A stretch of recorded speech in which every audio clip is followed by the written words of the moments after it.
Pain and Glory is the newest film from director Pedro Almodovar. This movie got a lot of accolades. It was nominated for Best Foreign Film, I believe. And I've seen actually most of his films, so all of them pretty much, almost. There's a few that have escaped me, but Antonio Banderas has been one of his biggest collaborators. So I was excited to see what this movie was about. This film is about Salvador Malo. He is a sort of famous film director who's in a physical decline. He's got all these different ailments that keep him from everything that he enjoys. He loves making films, but it's physical work. He always has an excuse when his friends ask him if he's going to be doing more things. And everything sort of spurs back into the past. This movie peppers in a lot of flashbacks from when he was a kid, learning choir, growing up poor with his mother and father, his first love, his latest love, you know, life before his decline, relationships before and after, to sort of flesh out the man that he is now. He's sort of a withered husk of a man because, you know, if it weren't for his, I don't know, his agent, I guess, or a friend, she shows up once in a while to check his health and things. She's sort of like his manager.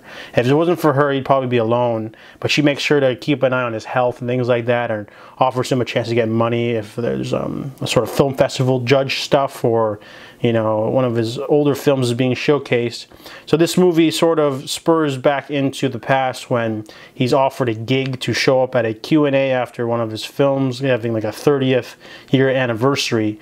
So he ends up talking to one of the actors he used to work with, who and introduces him to heroin. He's older, so he doesn't care.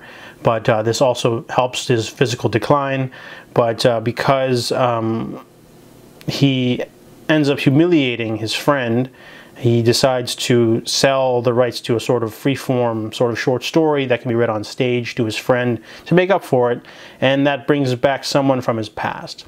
So this movie is very nostalgic. It's about a man, you know, reminiscing about the past and trying to find new meaning in the void of his life, and it's a little slow in places, especially the flashbacks. Not all of them work.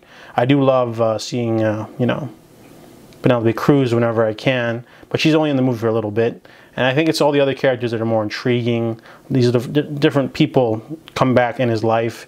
And it's really interesting to see, you know, his excuses, because he says he can't write because he doesn't want to write something he can't film. He can't film stuff because of his physical decline.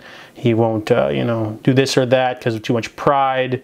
And, you know, he's got to find a way to adapt because, you know, you can't just lounge around rotting away while people are, you know, living their lives. It's a really interesting film. It's a little bit slow. That's the only part I didn't like about it. Overall, the acting's fine, and the movie itself is pretty solid in terms of a drama film. And I like the, you know, direction. I like the acting from everyone.